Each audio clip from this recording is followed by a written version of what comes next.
Good morning. Hey, if we haven't met yet, my name is Josh. I'm the pastor here at Church on the Drive, and I'm so glad that you're joining us, whether you're here in the room or you're participating online. We're glad we get to do this together because we're here to celebrate this one thing that we just sang all about. Hopefully you sang at the top of your lungs like I was, that Jesus has been raised from the dead. And I don't know, sometimes we get into church life and we just go and we do this thing and we forget, man, that that's the whole reason we come together is to be reminded about that truth and to proclaim that truth that Jesus has been raised from the dead. It is the most important thing you will ever know, the most important thing you will ever say, that Jesus didn't stay dead, but God raised him from the dead. And that changes literally everything about the way the world can work and the way your life can work. That part was for free. We're going on. So today we're kicking off a brand new series called Troublemakers. Yeah. I like enthusiasm. That's what we're talking about. Troublemakers. I like to hear it from the troublemakers when we talk about them. Yeah. Now, depending on your makeup, who you are, where you come from, what your background is, when we say the word troublemakers, it maybe elicits something in you a little different than it might in somebody else. So if you're kind of the straight and narrow type, the goody two-shoes type, maybe when we talk about troublemakers, instantly in your head, you're thinking, those are the people I'm supposed to stay away from, right? Now, there's some of you, that's who you are. Then there's people like me, the ones who have always been the troublemakers, the ones who've always been the ones pushing the envelope just a little bit. I've always kind of been that way in my life. You may not know this about me, but I went to the office and got a referral on my very first day of kindergarten. Like, that was me. They knew me from day one at that school, man. Like, I was throwing rocks at some kid out on the playground. He made me mad. I was just chunking rocks at him. It was great. He deserved it. 100% he deserved it. But so from then on, it graduated. I got the referral. This is back when they would write those referrals in triplicate. You remember triplicate? Before you could just electronically file everything or send an email home. They had like the three layers, and they were different colors, and you had to write with a pen and go all the way through. And so they wrote this, and I remember the vice principal handing me my referral, and I had to take it home. And at 5 years old, I was expected, remember, I'm the bad kid who went to the office on the first day of school. I'm supposed to remember to also give this referral to my mom and go, sign this, I got to take it back home. I didn't do it. So I got another referral the next day. There's something about that, right? When you get that moniker of the troublemaker, the one who is always causing problems, it just kind of stays with you. Some people assume it as their identity. That's just who I am, I guess. That's who I'm going to be. I'm just going to be a pest. I'm going to be a menace to society. That's just how I'm wired. I guess that's who God made me to be, I guess. I don't know. So I went from getting referrals in kindergarten to first grade, doing the same thing. And then I was magically, my behavior was magically corrected through the almighty power of Ritalin in second grade. It was great. Now, some of you young folks, you don't know what Ritalin is. It's like Adderall, but for old people, okay? It's for those among us who are a little bit older, who, like, Ritalin was the first thing that came out to treat the attention deficit disorder. It was all of that stuff, man. And I was able to focus in, but I was still a little bit of a class clown, you know what I mean? I was that guy, and so I can remember going into middle school and having these really nice teachers who were so kind to me and very patient with me, but I pushed the envelope a little bit too much, you know what I mean? Just pushing the envelope. And then you get into high school, same thing. And while I was pretty much a good kid, I was also a class clown. In fact, I was voted class clown at one point. And I remember being in my chemistry teacher's class, and we set all the gas things to go open and all of the water to turn on at the same time when a switch was flipped. Like stuff like that. Pranks. Harmless pranks that could blow up the school by accident. Those sort of things. Yeah, a little bit of a troublemaker. Maybe you're like, well, I don't know about these troublemakers. That's not who I want to be. I don't want my kids being like that. I don't. But man, when you get labeled a troublemaker, It's hard to shake that. Maybe you've been there, like you were the troubled one. You were the troubled kid or the troubled college student or whatever it was. And you still find people looking at you later in life, looking at you a little bit suspiciously. Maybe they don't trust you all the time, or they're just waiting on the other shoe to drop. Or maybe they don't think that at all. You just think that they're feeling that way about you. That's usually the case. It's hard once you get that label.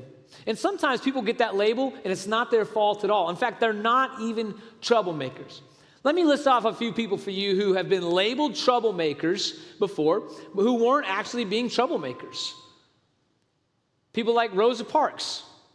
Maybe you remember Rosa Parks. She was the lady who was supposed to move to the back of the bus because she was an African-American woman in the South, and they said, you got to move to the back and make room for the white passengers. And she said, nope. Not going to do it. And everybody was, what do you mean you won't do that? That seems so foreign to us now, but it's perfectly normal back then. And she said, I'm not doing that. So everybody around says, you're such a troublemaker. You're just causing problems for the sake of causing problems. What are you doing? How dare you? No problem for you to get up and walk to the back. And she would probably say, it's no problem for them to walk to the back. So Rosa Parks was labeled a troublemaker. Maybe you've heard of Martin Luther. Martin Luther, the great Reformation theologian and leader for whom Martin Luther King Jr. and his father Martin Luther King Sr. were named. But maybe you don't know this about Martin Luther. He was part of the world when there was no such thing as a Protestant church, when there was one church, one holy universal Catholic church. And he was part of it, and he loved it. He was brilliant. He was kind of this troublemaker in his own right. He was one of those people who pushed the envelopes a lot. He would go and he would ask questions about things. Now, everybody within the church at that time was looking at this, and the really devoted believers, the ones who really, really believed this stuff, were looking at the Catholic Church and going, hey, this thing's become more of a political thing than it is a church. What's going on right here? We've got a pope who's 7 years old, and different. It's being passed on as if they're all kings. How do we deal with that? And so Martin Luther wrote some questions up about this. We call them the 95 Theses now, but he would ask questions like that, and eventually these questions got into the hands of the wrong people. Everybody was all up in an uproar. Everything went crazy. Next thing you know, Martin Luther is running for his life. They hunt him down, and they drag him in front of the Holy Roman Emperor. Maybe you don't know about the Holy Roman Emperor, but that's just how devoted the people in Martin Luther's area were. Martin Luther was in Germany and in those surrounding areas. And that at that time, all these little local principalities were coming together under what's known as the Holy Roman Empire. When you became the Holy Roman Emperor, the Pope crowned you. And so it was a very religious background that Martin Luther is in the middle of this, in his context. So he ends up in front of this Holy Roman Emperor, and he's got his court and the papal delegates and all the church delegates there, and they're laying their accusations against him. I mean, it's like he's on trial for his life, because he really was. And they said, you must recant. You can't say these things. You can't do these things. How dare you question the Pope? How dare you question the church? All of this. How dare you? And finally, they put it to him. They say, so, Martin, you must recant. What do you say? And like anybody on trial would do, he says, can I have a couple days to think about it? So they give him a couple days. He comes back. They ask him again, will you recant? And he ultimately says, no, I can't. God help me. Here I stand. Just an amazing, amazing moment. And that launched this Protestant Reformation that turned the world upside down. Like everybody trying to figure out, what do I believe? How do I know what I believe? And who gets to say what I believe? And do they get to say what I believe? But Martin Luther was known as a troublemaker. One more troublemaker for you. Jesus. That's the Sunday school answer, but it's also a good answer. Jesus was a big-time troublemaker. That's ultimately why they had him killed. He was starting all kinds of stuff. People were listening to him say things, and they were going, wait a second, I don't have to have that type of relationship with God. And hey, wait a second, I don't have to let people just tell me what God says all the time. And hey, wait a second, you think you're God's son? And hey, wait a second, I need to treat people better than the Pharisees and the Sadducees and the teachers of the law are doing? He was causing a lot of problems. Upsetting the status quo. Anytime you upset the status quo, there's going to be somebody mad because they like the status quo. The problem was that the people that Jesus was preaching to and teaching, they didn't like the status quo. The status quo was actually hurtful to them. But the people who were benefiting from the status quo were going to do anything they could to keep it the same. Yeah, Jesus and his people have always been at the center of controversy. We've always been troublemakers. Like you look back at the first Christians, the early church, they're always going around and doing something that upsets the status quo. You look at what they do. They go in and they start feeding the hungry and serving the poor and taking care of widows. And then they start siphoning off people from these religious communities, not because they wanted to, but because they had to. They were looking after people that nobody else would look after, because a lot of times when you came to faith in those days, when you said, I'm a follower of Jesus, I believe he's the Messiah, I believe he's the one, you were disowned. You lost everything and everybody. And so people were seeing families torn apart by this. People were seeing that there are people willing to go and join this new religious thing and leave their family behind if they had to. They didn't want to, but if they had to. And they said, we can't have this. This is upsetting everything we know. This is not good for society. And we've always been troublemakers. One of the foremost troublemakers was a guy named Paul. Paul would go around the Mediterranean world and to little towns and villages, sometimes big towns and cities, and he would be preaching this news about Jesus, and he would go places, and he would start in the synagogue, and he would talk with them, and he would reason with them. He would share his information with them, and then eventually they'd kick him out, and then he'd go and he'd talk to all the non-Jews of the area and any other Jews who were willing to talk with him outside of the synagogue. And he'd go do all that, and eventually he'd either have to run for his life or things would be great, whatever, and he'd go on to the next city at some point. One of these cities was a town called Philippi. When he goes to Philippi, this is a very non-Jewish town, but there were some Jews living there. And he has great success among these Jews, but he also had great success among the non-Jews. We often refer to them as Gentiles in Philippi. So he gets there and he's having great success, and so much success that one day he's walking down to go to the place of prayer, and they're going and they're almost there, and this lady is following them. She'd followed him before, but she's following him. And she says, "These are servants of the Most High God," like screaming it. How creepy would that be? Like you're just walking along, you never talked to this person ever in your life, and all of a sudden, "These are servants of the Most High God." Like, I think a witch was following me, and scared as a curse getting passed. Turns out, this lady was a slave. And she was also a gifted slave, that she had this ability, this supernatural ability to tell people's future. So you can imagine that if she has this supernatural ability, then she's a slave, that her owners are using that ability to line their pockets, which is exactly what was happening. But she got curious and followed them. And she just starts saying, "These men are servants of the Most High God." And finally, Paul has enough, and he says, "Hey, spirit that's there, come out of her." And suddenly, she lost her ability to tell the future anymore. I mean, that's the kind of power that was working within Paul in some of these cities. That's the kind of success he was having in some of these places. Well, that made the lady feel great. I mean, she probably felt like a burden had been lifted off of her. It did not make her owners feel great. Now, there's a whole commentary here about God liberating people and all that. We don't have time to rest in it. I would invite you to go back and read through Acts chapter 16 so that you can read that whole story and think about it and reflect on it. But what happens next is her owners get together a mob of people, and they come and they find Paul and his companions. And they get him thrown in prison. They're ready to kill him. They're rioting. There's a mob. It's crazy. And then God supernaturally, during the night, sends an earthquake. Paul and his companions can be released from prison if they want to walk out, but they stay and end up getting the jailer to give his life to Jesus. It's this incredible story. And then they shuttle him out of Philippi as fast as possible.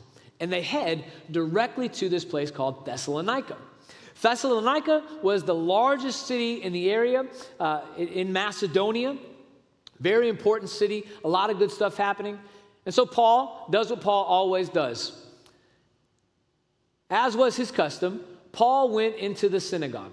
Remember, he did that in Philippi and all these other towns. And on 3 Sabbath days, he reasoned with them from the scriptures. Now, if you see those 3 Sabbath days, it basically means 3 weeks straight. So 3 straight weekends, he's talking with them. He's reasoning with them. He's making his case. That's a good word for all of us, by the way, in our modern context. So often we just want to shout people down. We want to defame other people. We want to talk about how terrible or how dumb they are, and that's how we're going to make our case to them. He's reasoning to them from the scriptures. Why the scriptures? Well, because they believed that was God's word. This was directly God's word to people. And so that's what made the most sense to them. They had dedicated their lives to understanding the scriptures. In fact, that's why they were at synagogue in the first place, to dissect some of this stuff. So Paul says, we're talking scriptures? Let me tell you why I think Jesus has a lot to say about that. Let me tell you about this guy, Jesus, who I think is the embodiment of those scriptures. And so he reasons with them. He doesn't chastise them, doesn't say terrible things about them, nothing like that. He reasons with them. And what does he say? Well, he explains, and then proving that the Messiah had to suffer and rise from the dead. Now, let's pause there for just a moment.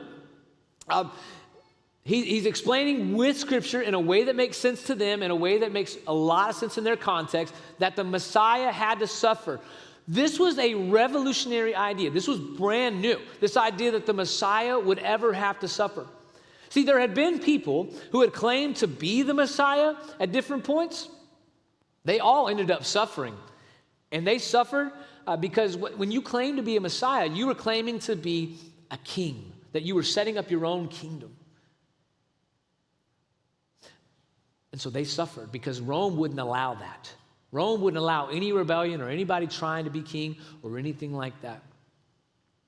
You were going to suffer. But if you were a true Messiah, at least in the Jewish world at the time, if you were a true Messiah, God would save you, God would protect you, God would keep you strong, God would keep you from falling, God would keep it all together. God would make it happen. Because you were doing God's business. Why would God allow you to get hurt? Why would God allow you to suffer? And why would God allow you to die if you're doing God's plan? In fact, for many of them, the proof that you weren't God's chosen one, which is all Messiah means, the proof that you weren't God's chosen one is the fact that you did suffer and the fact that you did die. Now, this is probably what other people in the synagogue said back to Paul, but then Paul would say, well, that's probably true for most people. But Jesus didn't stay dead. He rose from the dead, and God raised him from the dead because he was God's one and only Son. And if anybody believes in him and puts their trust in him, they can be saved. See, the Messiah was supposed to come and set things right for Israel, and they were going to restore Israel back to their rightful place as God's people in the world, and everything was going to be great. But Paul says, no, it's not just about that. This Messiah, Jesus, came so that the entire world could be set right, that everything could be set right. And it's at that point, there are these other people in the synagogue listening. Some people we call God-fearers. Some people we call God-fearers who are not Jewish by birth or ethnically Jewish. They were Gentiles, but they believed in the God of Israel. They just hadn't fully converted over yet. They were labeled as God-fearers. They start listening and say, wait, you're saying it's for everybody? Anybody? And Paul says, this Jesus I'm proclaiming to you is the Messiah. He's the Messiah, the one that's going to set it all right. This is the sticking point. This is the claim. This is the thing that makes Christians different than everybody else. We believe that Jesus was the Messiah, that Jesus was this king. And I point that out because I've heard in recent years some people who call themselves Christians, some people who call themselves followers of Jesus, who will also say that Jesus is one of many ways to God. Now, I'm not here to judge anybody, but I will tell you this. That's not what Paul believed. It's not what the early church believed. And I really don't think that it could possibly be true. Because Jesus would say things like, I am the way, the truth, the life. No one comes unto the Father except through me. Jesus was pretty clear about that. In fact, we also read in Scripture, there is no name, no other name under heaven under which men can be saved except for Jesus. No, it's Jesus. It's all about Jesus. There is no other way. It's Jesus and Jesus alone, because Jesus has to be the king. Jesus is either king or he's not. Now, there are some people that I believe God makes a way for, right? Like people that have never heard of the name of Jesus, or who are given very, very, very bad representations of Jesus, who don't fully understand who he is. I believe that. But even them, right? They're responsible for the amount of light they've been shown, but even that's because Jesus makes a way for them. Even that, in a cosmic sense, is only because Jesus makes a way for them. There is no other name but Jesus. Now, this is a thing that separates Jesus followers from everybody else. This is from the beginning, even here with Paul. He says, Jesus is the Messiah. He is the one. So the good news is this. Some of the Jews were persuaded and joined Paul and Silas, as did a large number of God-fearing Greeks, remember the God-fearers, and quite a few prominent women. So some of these Jewish men are convinced. They go, yeah, you're making a lot of sense. These scriptural references you're using here make a lot of sense. And the God-fearers are in the back going, yeah, it makes a lot of sense to us too. Not maybe for the same reasons, but it makes a lot of sense. And then the women, who a lot of times weren't even allowed to talk in these settings, they go, we like this Jesus guy. I like this too. Ladies, from the beginning, women have had a voice in church. They've played prominent roles in Christian life. And they still do to this day. I don't care what some fundamentalist somewhere tells you. That's wrong. From the very beginning, this is a historical fact. Women have played prominent roles in the life of churches. They're some of the first followers of Jesus. In fact, I think we could say they're the first preachers about Jesus, the first evangelists about Jesus. They played a prominent role. And here they are in Philippi, or in Thessalonica, with Paul, coming to faith. This was new, by the way. This was new in the history of religions, where women start stepping out and being allowed to exercise authority and gifts. So this would all be really great news. But other Jews were jealous. So they rounded up some bad characters from the marketplace, formed a mob, and started a riot in the city. Hey, that sounds familiar. That sounds familiar, doesn't it? That happened back in the last city, in Philippi. Except now, instead of it being Gentiles, non-Jews, now it's actually the Jews themselves. They rushed to Jason's house. This is where Paul was, and Silas and his companions were staying, in search of Paul and Silas in order to bring them out to the crowd. So they're coming over here. They're going to grab them. They're going to get a hold of them. They become violent.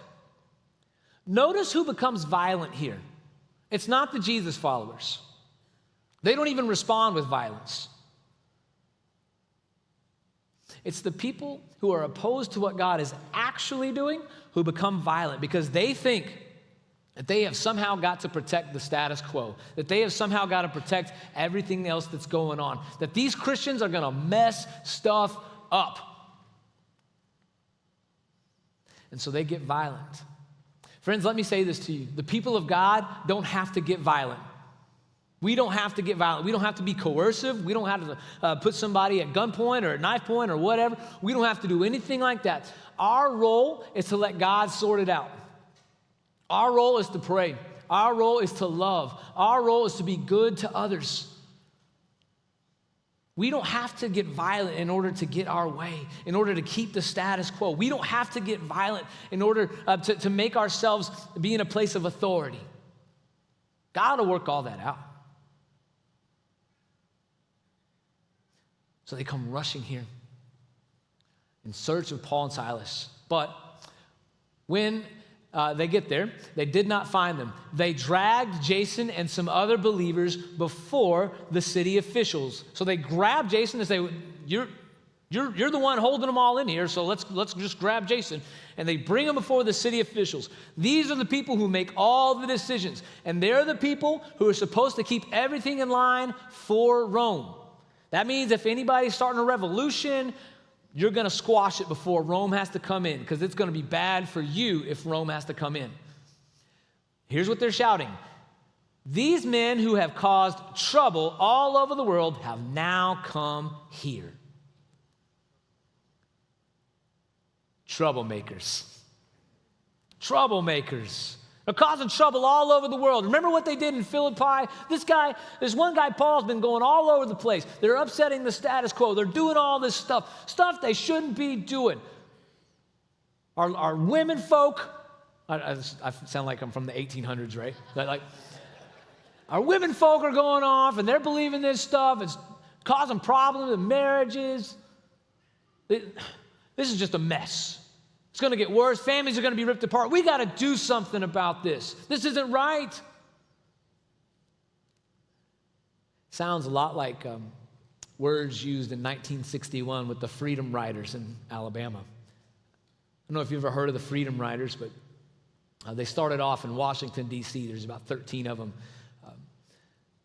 black and white men and women, who rode these buses down from Washington, D.C. They were headed towards New Orleans. I don't have time to tell you the entire story. It's fascinating if you ever want to go look it up. But by the time they get to Birmingham, one of their buses is getting bombed. They're being beaten openly in the streets. They stop at a bus station, and there's a mob waiting for them.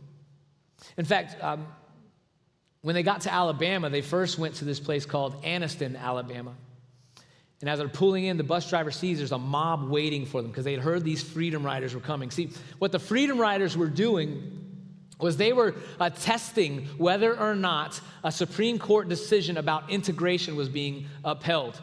See, the idea was that you could not segregate bus stations or diners that are attached to that or buses themselves that run on federal highways. So they said, you can't do that. You can't do that. But what these Freedom Riders knew and had experienced, and people that they loved knew and had experienced, was that this was happening all the time in the South, that this Supreme Court decision was not being enforced.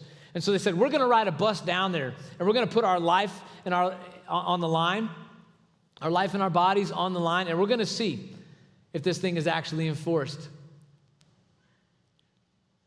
By the time they got to Anniston, Alabama, the word had gotten out about them. So there was a mob waiting on them because segregation ruled the day.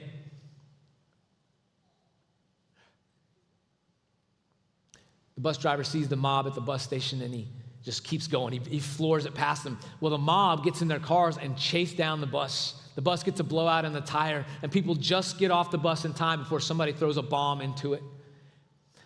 But out of the frying pan and into the fire. Because the second they got off the bus, they were beaten. Next thing you know, they're going to Birmingham. There's a mob waiting for them there. And the local leaders, the police chief and the public safety commissioner, they just removed the police. They made the police go somewhere else. They knew these people were coming. They knew there was going to be a mob. They knew there was going to be a problem. And they said, y'all boys go on the other side of town. You maybe have heard the name Bull Connor. He was the guy in charge that day. And what he talked about when he talked about this episode, and he talked about how these men and women who got off that bus were brutally beaten. What he said was, we don't need any of these meddlers coming down into our city. These outside meddlers. We're a peaceful people here. We don't have any problems unless these meddlers start showing up from somewhere else. They're not welcome here, and if they keep coming here, they're going to keep getting this. This is what they get. You come looking for trouble, you're going to find it. It sounds a lot like what they said 2,000 years ago in Thessalonica. These meddlers, these troublemakers coming in from the outside doing this stuff. And it wasn't just that they were coming, it was that their own people were helping them to come there, right? Verse 7, we find this. Jason has welcomed them into his house. So now they're saying, this guy Jason is the problem. He's part of this whole deal. They're all defying Caesar's decrees, right? The emperor's decrees. They're all defying it, saying that there is another king, one called Jesus. Remember, Messiah means you're setting yourself up as a king of a kingdom. What's fascinating here is that this is not what local Jews would normally do. They're appealing to patriotism. That doesn't serve their interest at all. That's how upset they are with Paul and his companions, these troublemakers from the outside. That's how upset they are with them, that they're upsetting the status quo. That they're willing to appeal to Caesar, an emperor they did not recognize, nor love, nor want to have.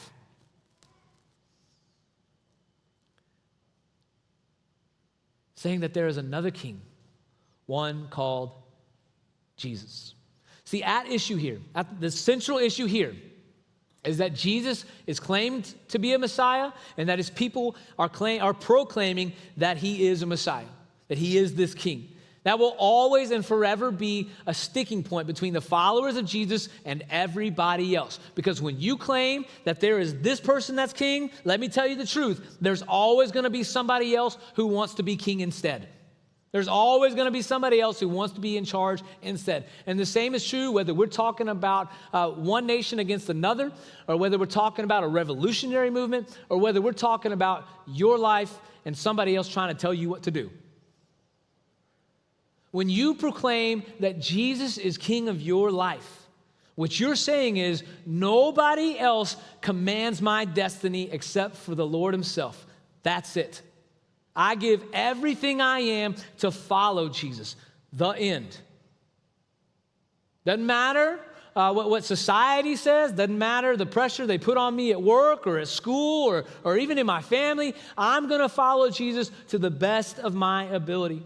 And so just like Paul and Silas were called troublemakers for following Jesus and proclaiming him as king, when you and I proclaim Jesus as king with our very lives, we're going to run into some trouble. We're going to run into some trouble. When we proclaim simple, basic 101 stuff like Jesus is the only way to God, we're going to ruffle some feathers, especially in a postmodern context. We're going to make some people mad who say there is no grand meta-narrative. How could you possibly know that? You're going to ruffle some feathers when you say those things. When you refuse to make a nation or a country as important as the King of Kings, you can bet you're going to make some people mad. You're going to make some people mad when you do those sort of things. When the call of God on our life doesn't match up with our family's plans for our life, there's going to be a strain there.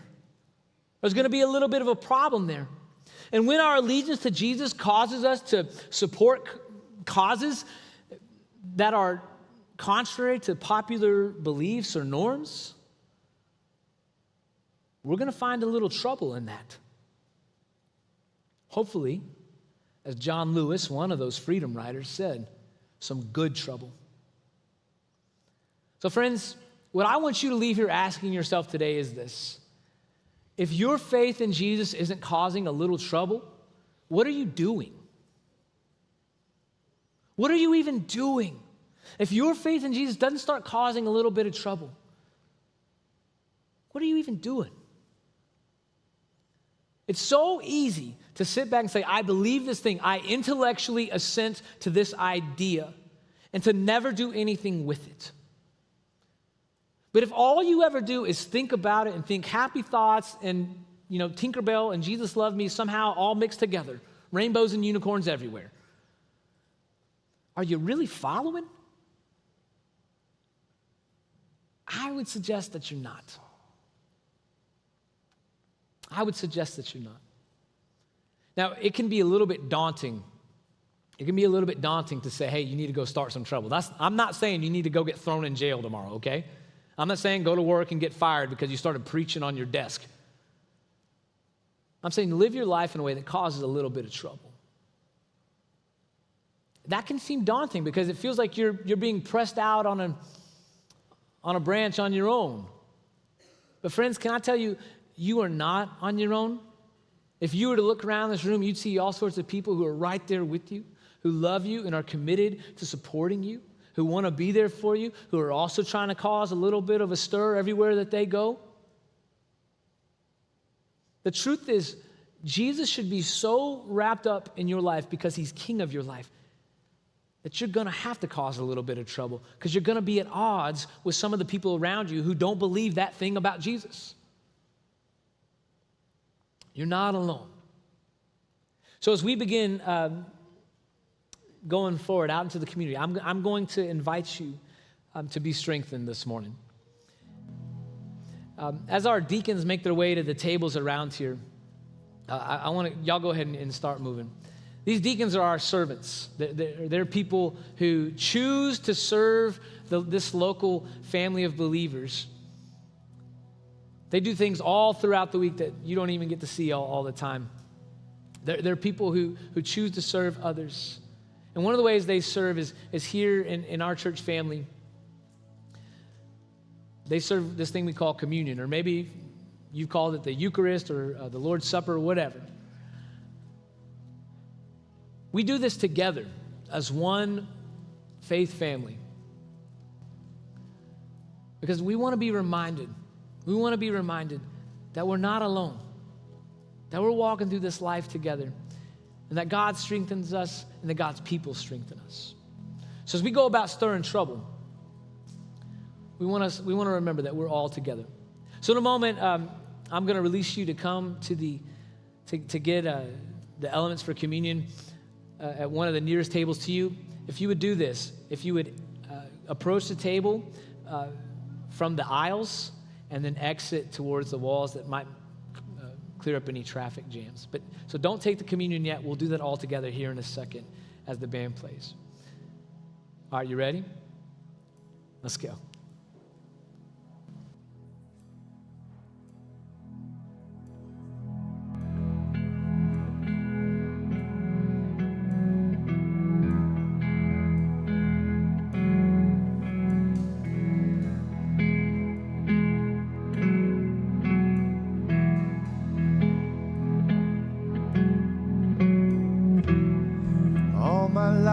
I've been carried by grace. Don't ask me how, 'cause I can't explain. It's nothing short of a miracle. I'm here. I've got some blessings that I don't deserve. I've got some scars, but that's how you learn. It's nothing short of a miracle. I'm here. I think it over and it doesn't matter. I know it comes from above. I've got miracles on miracles, a million little miracles. Miracles on miracles.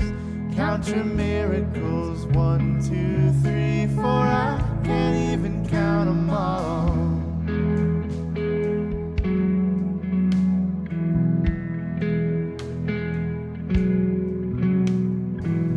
You held me steady so I wouldn't give. You opened doors that nobody could shut. I hope I never get over what you've done. I wanna live with an open heart.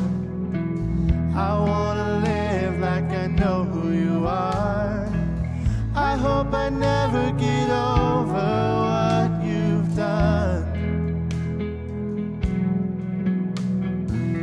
It's not coincidence and it's not luck. I know it comes from above. I've got miracles on miracles, a million little miracles. Miracles on miracles, count your miracles. 1, 2, 3, 4, I can't even count them all.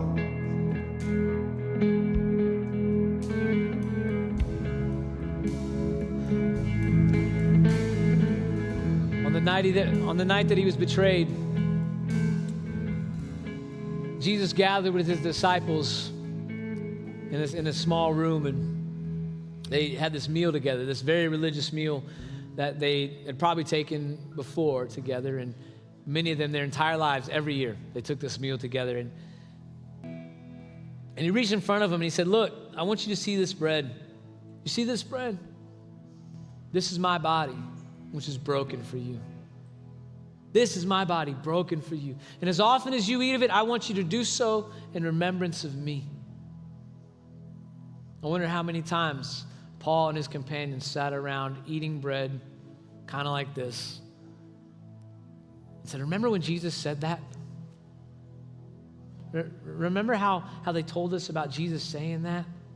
And that his body was broken for us? What a sacrifice. And they used things like the Last Supper, the Lord's Supper, the communion. They used it to teach the story of Jesus. And they said, Jesus' body was broken for you. And friends, can I tell you, Jesus' body was broken for you. It's not by accident. He laid it down willingly. Let's take the bread together.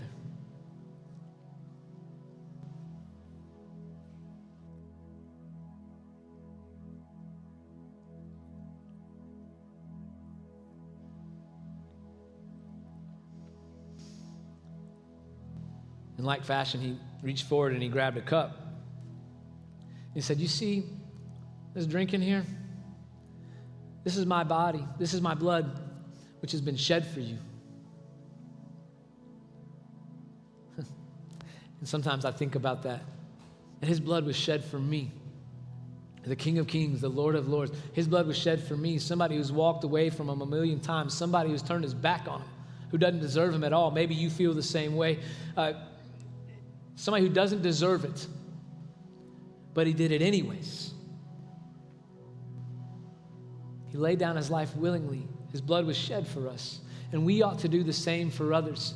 And what's so amazing about this whole thing is that was considered troublesome. Friends, if we're labeled troublemakers because our bodies are broken and our blood is shed for those around us, because we lay down our lives for those around us, and we love people the way Jesus loved them, then let's be troublemakers. Let's take the cup together.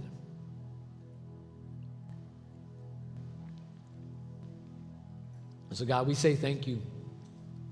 We thank you for your goodness to us. We thank you for your kindness to us. We thank you that your body was broken for us and your blood was shed for us. And we thank you for the example you set for us, that our job, our role is to lay down our lives for others, that our role is to proclaim you as King and let the chips fall where they may. Lord, help us to be the people who go forward with every aspect of our life, with our voices, with the way we serve other people, with the way we live in our families, the way we treat other people. Help us, God, to proclaim you as King.